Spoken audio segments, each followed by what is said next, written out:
দুনিয়া জুড়ে মুসলমানদের সবচেয়ে বড় ধর্মীয় উৎসব ঈদ। আমরা সবাই জানি ঈদ উল ফিতর আর ঈদ উল আজহা। কিন্তু কখনো ভেবে দেখেছেন ঈদের শুরুটা নবী করিম সাল্লাল্লাহু আলাইহি ওয়াসাল্লামের জন্মের আগেও কি ঈদ ছিল? আর বাংলাদেশে ঈদ কবে থেকে এত বড় উৎসব হলো? ইসলামের ইতিহাস গবেষকদের মতে ৬২৩ খ্রিস্টাব্দে প্রথম ঈদ উদযাপন করা হয়। হিজরি দ্বিতীয় সনে ঈদের প্রবর্তন হয়। ৬২২ সালে মহানবী হজরত মোহাম্মদ সাল্লাল্লাহু আলাইহি ওয়াসাল্লাম মক্কা থেকে মদিনায় হিজরত করেন। শাবান মাসে রোজা ফরজের আয়াত নাজিল হয়। রমজান মাসে ১ মাস সিয়াম সাধনা ফরজ করা হয়।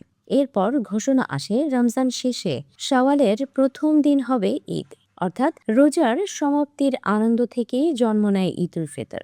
মদিনায় যাওয়ার পর নবী করিম সাল্লাল্লাহু আলাইহি ওয়াসাল্লাম দেখলেন লোকেরা বছরে দুটি উৎসব পালন করে, নওরোজ ও মিহিরজান। তখন মুসলমানদের জন্য নির্ধারণ করা হয় দুটি বিশেষ ধর্মীয় উৎসব, ঈদ উল ফিতর, ঈদ উল আজহা। এভাবেই শুরু হয় মুসলিম উম্মাহর ঈদের যাত্রা। তখনকার ঈদ ছিল অনেক সাদামাটা। নবী সাল্লাল্লাহু আলাইহি ওয়াসাল্লাম ঈদের দিনে গোসল করতেন, উত্তম পোশাক পরতেন, ঈদের নামাজ আদায় করতেন। ঈদের নামাজের আগে ফিতরা দেওয়া বাধ্যতামূলক ছিল।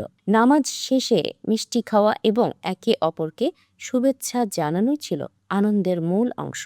কোনো বাড়াবাড়ি, কোনো আড়ম্বর ছিল না। অবিশ্বাস্য হলেও সত্য, ১৫০ বছর আগেও বাংলায় ঈদ তেমন বড় উৎসব ছিল না। ফরাজি আন্দোলনের নেতা হাজী শরীয়তুল্লাহর সময় উৎসবমুখর ঈদ উদযাপনের প্রচলন বাড়ে। মুঘল আমলে ঢাকায় ঈদের বিশেষ আয়োজন হতো। ঈদের চাঁদ উঠলে কামান দাগা হতো। নায়েব নাজিমরা হাতি ঘোড়ায় চড়ে নামাজে যেতেন আর ফেরার পথে মানুষকে পয়সা ছুড়ে দিতেন। তবে সেই ঈদ ছিল মূলত ঢাকা কেন্দ্রিক, গ্রামে তেমন প্রচলন ছিল না। ১৯৪৭ সালের পর ঈদ ধীরে ধীরে বৃহৎ সামাজিক উৎসবে রূপ নিতে শুরু করে। স্বাধীনতার পর বাংলাদেশে ঈদ হয়ে ওঠে জাতীয় আবেগের অংশ।